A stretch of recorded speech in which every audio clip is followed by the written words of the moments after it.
قد مکر الذین من قبلہم، بے شک ان سے پہلے لوگوں نے فریب کیا، مکر کیا،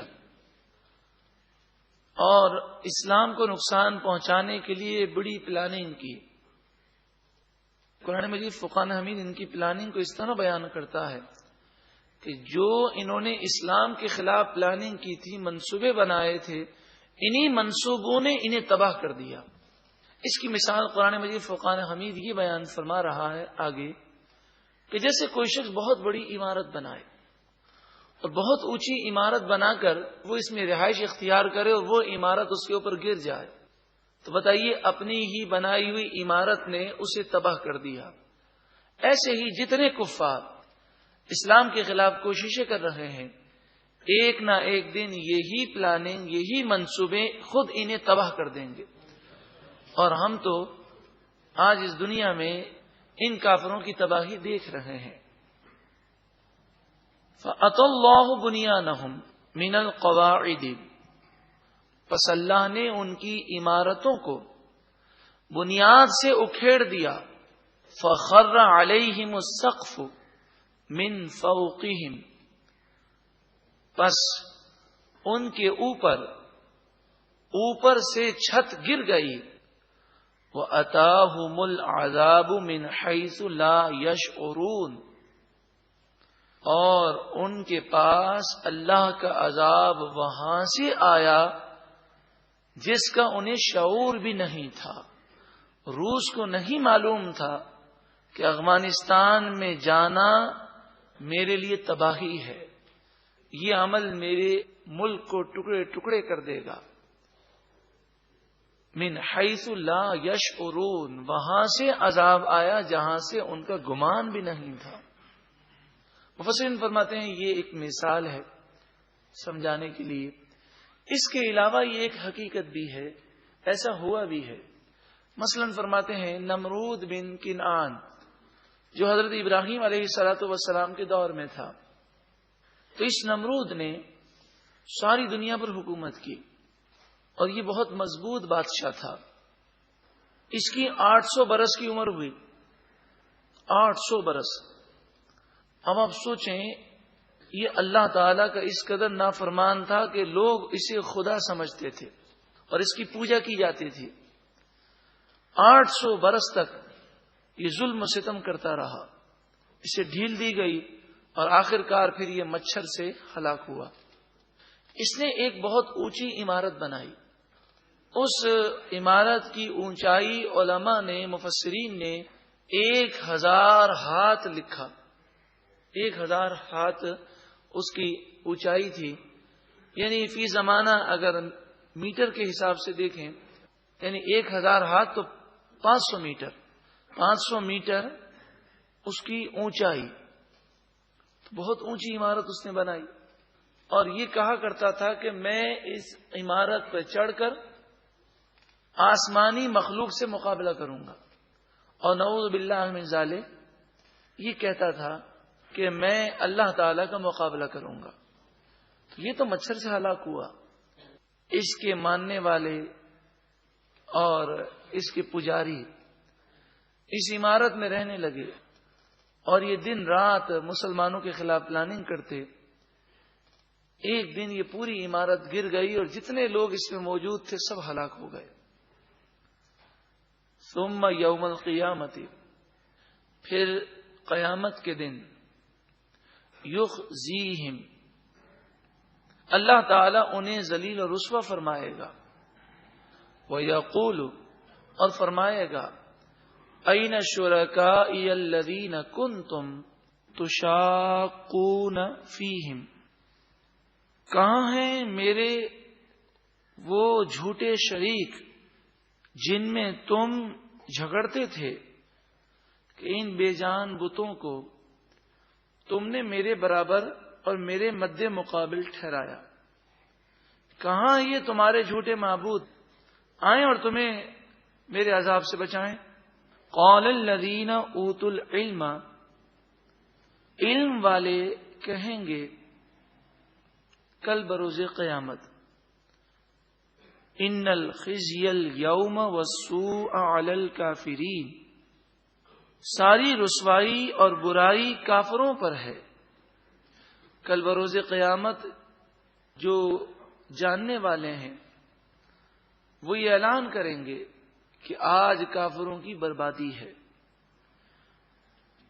اب یہ فرمایا جا رہا ہے کہ جو گناہگار ہیں ان کی جب روح نکالی جاتی ہے، خصوصاً کافروں اور مشرکوں کی جان جب نکلتی ہے، تو اس وقت فرشتے ان سے کیا کہتے ہیں؟ الذین تتوفاہم الملائکۃ ظالمی انفسہم، فرشتے ان کی جان نکالتے ہیں اس حال پر کہ وہ اپنا برا کر رہے تھے، ظالم تھے، گناہگار تھے، خود اپنے آپ کو یہ کافر اور گناہگار اپنے آپ کو تباہ کر رہے تھے۔ اس موقع پر فرشتے انہیں ذلیل و رسوا کرتے ہیں اور کہتے ہیں کیا تمہارے لیے زندگی کافی نہ تھی کہ تم اس میں اللہ کی بارگاہ میں توبہ کر لیتے اور نیک بن جاتے؟ فَأَلْقَوُا السَّلَمَ، پس اب وہ سلوح ڈالیں گے، یعنی کل بروز قیامت اپنے کفر سے وہ پھر جائیں گے اور کہیں گے ما کننا نعمل من سوء، ہم نے تو کوئی برائی کی ہی نہیں ہے، بلا سن لو ان اللہ علیم بما کنتم تعملون، بے شک اللہ تعالی تمہارے تمام کاموں سے خوب خبردار ہے۔ فادخلوا ابواب جہنم، پس تم جہنم کے دروازوں میں داخل ہو جاؤ، خالدین فیہا، اے کافروں، اے مشرکوں، اے وہ لوگوں جن کا خاتمہ ایمان پر نہ ہوا، خالدین فیہا، ہمیشہ اس جہنم میں رہو، فلبئس مثوى المتکبرین، پس جہنم تکبر کرنے والوں کے لیے بہت ہی بری جگہ ہے۔ وقیل للذین اتقوا ماذا انزل ربکم، متقی لوگوں سے کہا گیا کہ تمہارے رب نے کیا نازل فرمایا۔ وہ جو قافلے آتے اور قافلے والوں کے اور قبیلے والوں کے نمائندے کافروں سے پوچھنے کے بعد مسلمانوں سے پوچھتے اللہ رب العالمین کے پیارے کلام کے متعلق، قالوا خیرا، تو وہ نیک لوگ کہتے کہ اللہ نے ہم پر بھلائی کو اور خیر کو نازل فرمایا۔ یہ وہ پیارا کلام ہے کہ اس میں خیر ہی خیر ہے، جو اس سے وابستہ ہو جائے اس کے لیے بھی دنیا و آخرت میں خیر ہی خیر ہے۔ للذین احسنوا فی ہذہ الدنیا حسنہ، ان لوگوں کے لیے جنہوں نے اچھے اعمال اختیار کیے دنیا کی زندگی میں، ان کے لیے بھلائی ہے۔ وَلَدَارُ الْآخِرَةِ خَيْرٌ، اور آخرت کا گھر بہت بہتر ہے۔ وَلَنِعْمَ دَارُ الْمُتَّقِينَ، اور پرہیزگاروں کے لیے جنت بہت ہی پیارا گھر ہے۔ جنات عدن، ہمیشہ کے باغات، یدخلونہا، وہ اس میں داخل ہوں گے، تجری من تحتہا الانہار، نہریں ان کے نیچے، ان باغوں کے نیچے رواں دواں ہوں گی۔ لہم فیہا ما یشاؤون، جنتیوں کے لیے جنت میں ہر وہ چیز ہوگی جو وہ چاہیں گے، یہ صرف جنت میں ہی ہوگا، ورنہ دنیا میں چاہے پوری دنیا کا بادشاہ ہو، کئی مرتبہ وہ بہت ساری چیزیں چاہتا ہے لیکن وہ چیزیں اسے حاصل نہیں ہوتی۔ جنت وہ مقام ہے کہ جنتی جو چاہیں گے انہیں عطا کیا جائے گا۔ مگر اس موقع پر بعض لوگ نادانی کرتے ہیں اور الٹے سیدھے سوالات کرتے ہیں، تو یہ بات سمجھ لیجئے کہ جنتی کوئی بے حیائی کی سوچ وہاں نہیں رکھیں گے، کیونکہ ایسا شخص تو ہوگا جہنم میں۔ جنت میں پاک لوگ جائیں گے جن کی سوچیں پاکیزہ ہیں، تو جنت میں جانے کے بعد کسی کی سوچ گندی نہیں ہو سکتی۔ تو ایسی الٹے سیدھے خیالات اور ایسی الٹی سیدھی چاہت ان کی ہوگی نہیں. تو اس طرح کی ذہنیت اور یہ سوال کرنا کہ جب جنتی جنت میں جو چاہیں گے تو کیا وہ نعوذ باللہ من ذالک فلم دیکھنا چاہیں گے تو وہاں مل جائے گی. تو ہم اس کا جواب دیتے ہیں کہ ایسا چاہنے والا تو جہنم میں ہوگا. جس پر اللہ تعالیٰ کرم فرمائے گا وہ جنت میں جائے گا.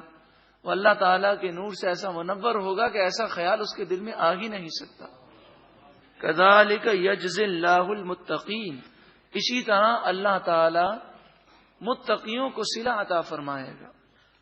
الذین تتوفاہم الملائکۃ طیبین، اب ان لوگوں کا ذکر کیا جاتا ہے کہ جن لوگوں کو فرشتے جب موت دیتے ہیں تو وہ لوگ نیک ہوتے ہیں، ساری زندگی وہ پاکیزہ زندگی گزارتے ہیں.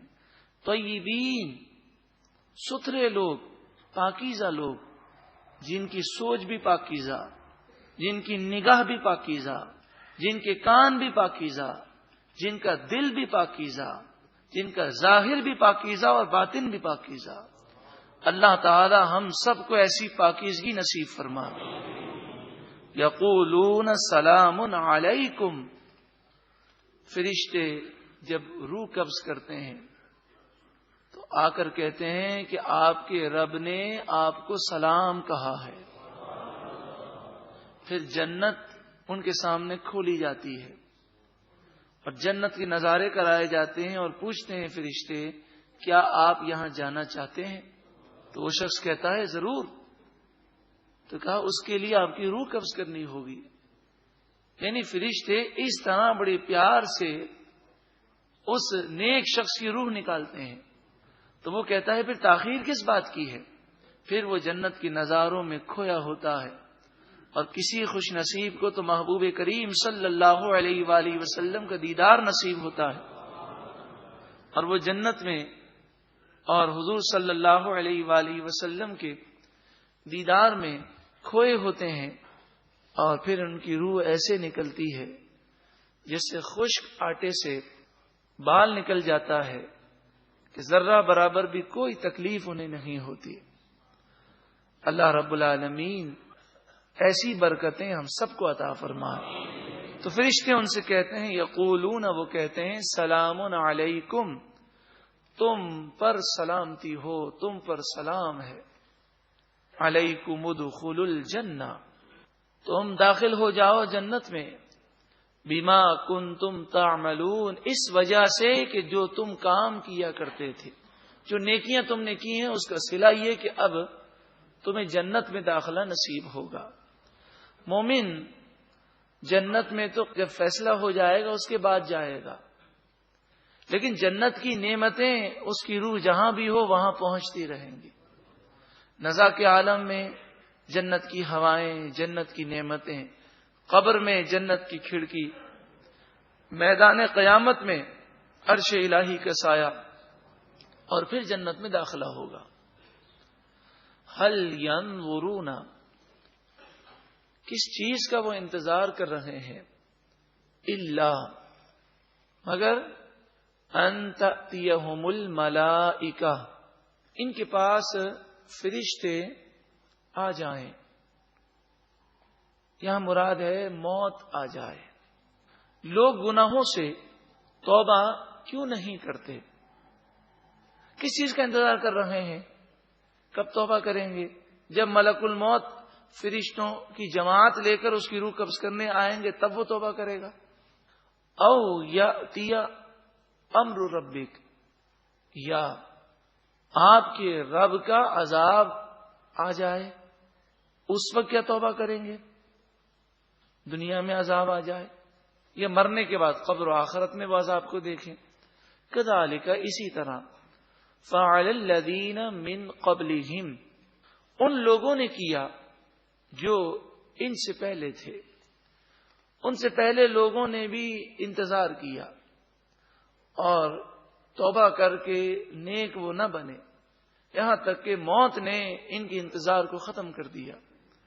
وما ظلمهم اللہ، اور اللہ نے ان پر ظلم نہیں کیا. ولیکن کانوا انفسہم یظلمون، بلکہ وہ خود اپنی جانوں پر ظلم کیا کرتے تھے. فَأَصَابَهُمْ سَيِّئَاتُ مَا عَمِلُوا، پس انہوں نے جو کام کیا اس کی برائیاں انہیں پہنچیں، یعنی برے کا انجام برا ہوا. وَحَاقَ بِهِمْ مَا كَانُوا بِهِ يَسْتَهْزِئُونَ، اور جس عذاب کا وہ مذاق اڑایا کرتے تھے اسی عذاب نے انہیں گھیر لیا. 10واں رکوع مکمل ہوا. اس رکوع میں جہاں بے شمار نصیحتیں ہیں وہاں یہ نصیحت بھی ہے کہ جب فرشتے روح نکالیں گے طیبین کی، اور طیبین کا لفظ اس آیت میں یعنی سورہ نحل کی آیت نمبر 32 میں موجود ہے. ہمیں اس لفظ کو یاد رکھنا ہے. اب ہمیں یہ غور کرنا ہے کہ ہمارا ظاہر، کیا ہمارا باطن پاکیزہ ہے؟ کیا ہماری نگاہیں، کیا ہماری کان، کیا ہمارا ذہن، کیا ہماری عقل، کیا ہمارا دل پاکیزہ ہے؟ جو اس وقت میڈیا کی بے حیائی ہے، جو اس بے حیائی کو دیکھتا ہے، کیا وہ اس دیکھنے کے بعد بھی یہ سمجھتا ہے کہ میری نگاہیں پاک رہیں گی اور میرا ذہن اور میرا دل پاک رہ سکتا ہے؟ تو اگر ذہن، دل، آنکھوں کو پاکیزہ بنانا ہے تو ایسے بے حیائی والے مناظر کو دیکھنے سے بچیں. قرآن پاک کی تلاوت کریں، مکے مدینے کا دیدار کریں، مقدس مقامات کی زیارت کریں. انشاءاللہ نور قرآن سے جب نگاہ منور ہوگی تو ذہن بھی پاکیزہ ہو جائے گا اور نگاہیں بھی پاکیزہ ہو جائیں گی. اور آخر میں یہ فرمایا گیا اس رکوع میں کہ جس عذاب کا وہ مذاق اڑاتے تھے اسی عذاب نے گھیر لیا. مجھے آپ بتائیے، اللہ تعالی ہماری مغفرت فرمائے، جب تک ہم نور قرآن پاک سے منور نہیں ہوئے تھے ذرا ماضی میں جھانک کر دیکھیں، کہیں ہم میں سے کوئی ایسا نہ ہو، یا آپ ہمارے معاشرے کو دیکھ لیں کہ بسا اوقات جب کوئی نصیحت کرنے والا نصیحت کرتا ہے اور کہا جاتا ہے یہ کام مت کرو اللہ کا عذاب آ جائے گا، گناہ ہے، جہنم کا عذاب ہے، تو بعض لوگ مذاق اڑا دیتے ہیں. اور نعوذ باللہ من ذالک ثم نعوذ باللہ من ذالک بڑا سخت جملہ ہے. وہ یہ کہہ دیتے ہیں ہاں دیکھ لیں گے، جو ہوگی ہم دیکھ لیں گے. یا کہہ دیتے ہیں اللہ تعالیٰ کیا کرے گا، جہنم میں ہی ڈالے گا نا، اور کیا کرے گا. نعوذ باللہ من ذالک. اس سے آدمی کافر ہو جاتا ہے کیونکہ اس نے اللہ کے عذاب کو ہلکا سمجھا، اور اللہ کا عذاب ہلکا نہیں ہے. اللہ اکبر. یہاں تک کہ نبی اکرم صلی اللہ علیہ وآلہ وسلم نے ایک شخص کو دیکھا، وہ دعا مانگ رہا. اکثر یہ دیکھا گیا ہے کہ لوگوں کو دعا مانگنے ہی نہیں آتی، دعا کے آداب لوگوں کو معلوم نہیں، تو وہ دعا کر رہا اور کہتا ہے پروردگار تجھے جو عذاب مجھے آخرت میں دینا ہے میرے گناہوں کی وجہ سے وہ مجھے دنیا میں دے دے اور آخرت میں مجھے عذاب مت دینا.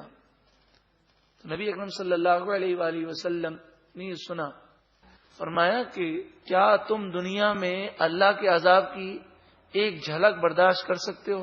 عافیت مانگو، گناہوں سے سچی پکی توبہ کرو اور دعا مانگو اللہ تعالیٰ دنیا میں بھی عافیت دے اور آخرت میں بھی عافیت دے.